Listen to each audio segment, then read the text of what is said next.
A'udhu billahi minash shaitani rajim. Bismillahir rahmanir rahim. Assalamu alaikum wa rahmatullahi wa barakatuh.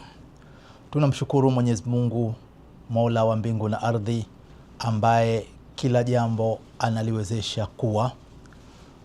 Alhamdulillah, tumefanikiwa kukamilisha hija ya mwaka huu 1447. Kama ambavyo tulielezana mwanzo, wastani wa mahujaji 1400 wa Tanzania wamekuja kutekeleza ibada hii wakiwa na viongozi karibuni 40.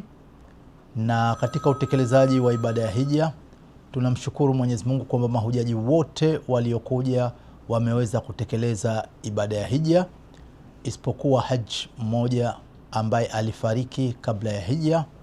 Alifariki hapa mji wa Makka baada ya kwamba yumo ndani ya hija, lakini ameshafanya umra, yupo katika kusubiri kwa vile alikuwa katika ibada ya tamattu na akafariki dunia.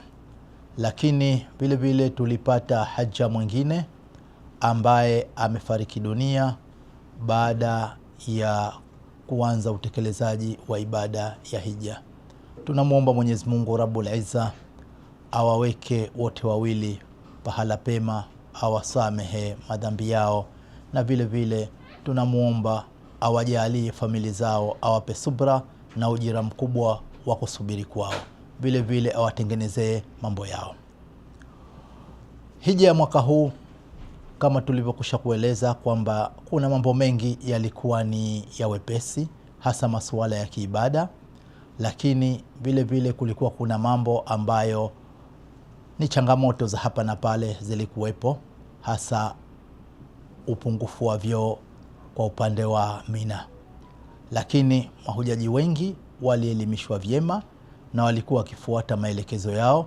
Masuala mazima ya usafiri toka wakuja mpaka kwenda katika maeneo ya ibada yalikwenda vizuri, na tulikuwa tuna mashirikiano makubwa pamoja na watoa huduma mbalimbali ambao walikuwa wanatusimamia. Lakini kwa upande wa afya vile vile walikuwa madaktari wetu pamoja na msimamizi wetu walikuwa wakijitahidi kwa kiasi kikubwa, na tumefanikiwa vizuri. Tunamshukuru Mungu kwamba mahujaji wametekeleza ibada zao, na hivi tunavyozungumza takriban wengi wao au wote wameshakamilisha tawafu, isipokuwa wachache sana ambao pengine kwa sababu moja au nyingine wengine wako hospitali, kwa sababu mpaka sasa hivi tunapozungumza, pamoja na wale wagonjwa wawili ambao walifariki, tuna wagonjwa 4 ambao wako hospitali. Kati ya wagonjwa hao 4, 3 walianza kupelekwa katika ICU, yani katika vyumba au katika wodi ambazo zinahitaji uangalizi maalum, lakini wote sasa hivi wamesharejeshwa katika wodi za kawaida. Tunamuomba Mwenyezi Mungu Subhanahu wa Ta'ala awajalie wapoe. Sasa hivi tunapozungumza, usiku wa leo kuna baadhi ya mahujaji wataanza kuondoka kwa ndege ya Saudia Airline. Wataondoka usiku wa leo kuamkia kesho, na tunategemea kwamba watakaoondoka leo, kesho asubuhi watatua katika uwanja wa ndege wa kimataifa wa Abeid Amani Karume Zanzibar.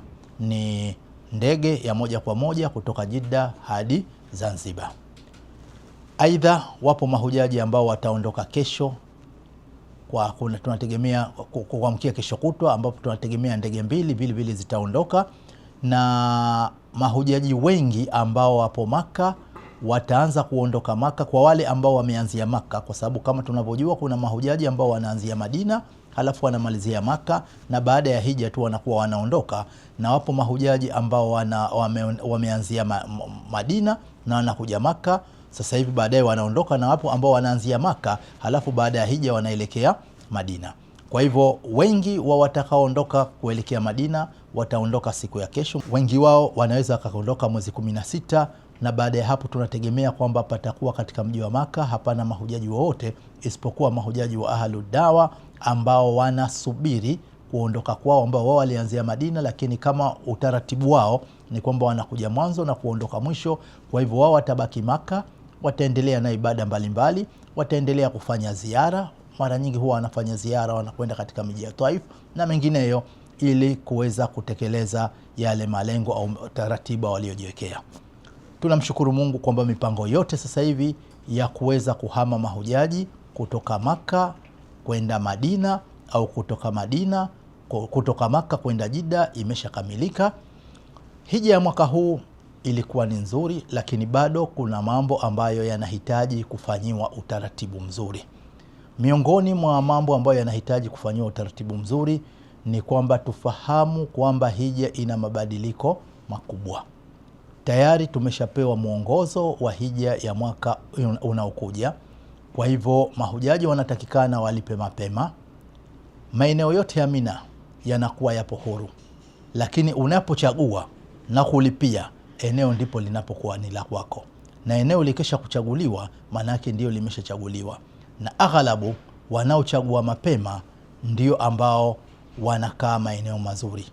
Sidhani kwamba watu wachague mapema halafu wakachague maeneo ambayo yana changamoto, lakini unapochelewa kulipa ndipo unaweza ukakutana na maeneo ambayo yatakuwa yana changamoto. Kwa hivyo ni waase mahujaji wajitahidi kulipia.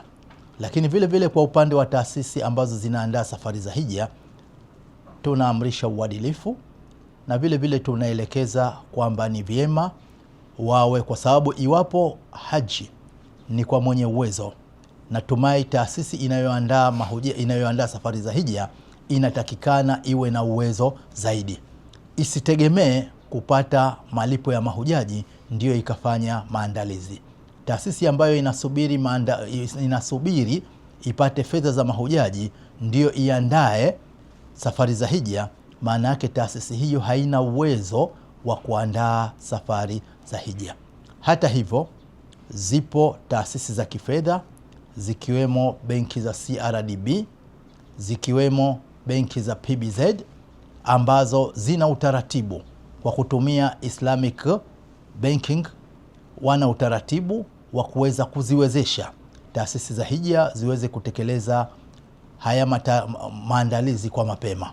Kwa hivyo hili ni vyema taasisi wakazizingatia.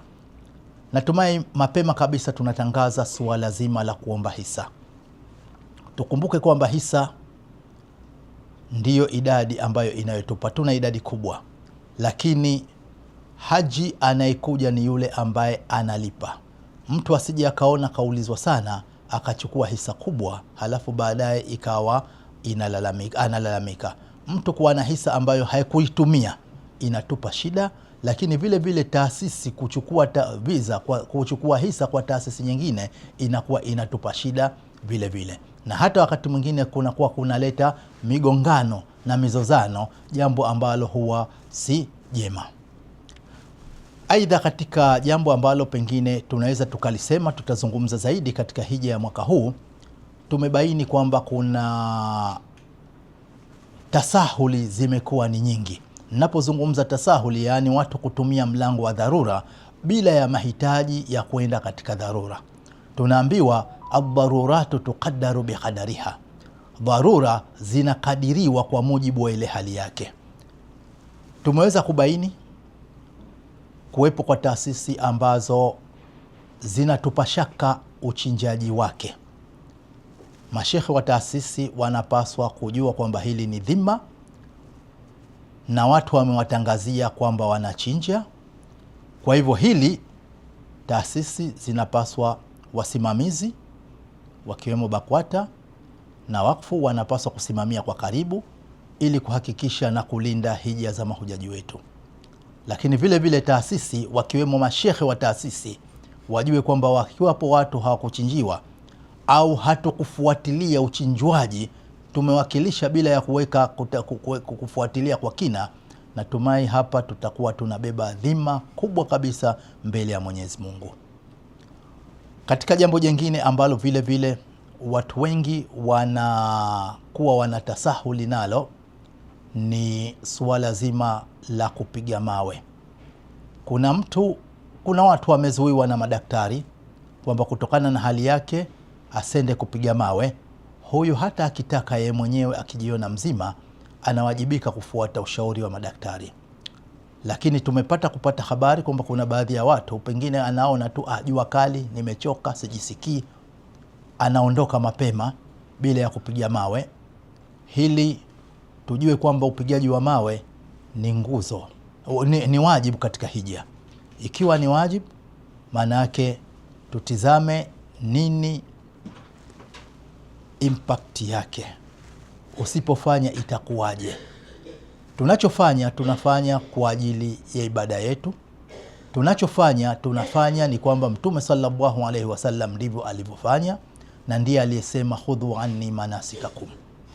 Takriban kutokana na majukumu, mara nyingine tunapiga mawe mchana, wakati mwingine tunapiga jioni, ambayo ni wakati jawaz, wakati inayojuzu kupiga. Na unaweza ukenda ukawakuta watu ambao hawana hata miguu, wanatembea kwa mikono, lakini wanapiga mawe wenyewe. Anachokitizama ni wakati gani anakwenda kupiga mawe. Sasa tizama mtu ambaye una nguvu zako, lakini tu unaona shida, unakuja kusema ukapigiwe mawe.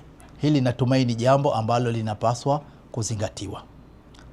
Wakati wa kupiga mawe, upigaji wa mawe una wakati wake, na tunafahamu uwepo wa fatwa ambazo zinajuzisha kupiga mawe kabla ya zawali. Lakini istafti qalbaka wa in aftauk, na wewe mwenyewe jitizame, una dharura gani? Je, kwamba unaharakia tu uje katika mji wa Maka inakujuzisha wewe ukapige mawe mapema?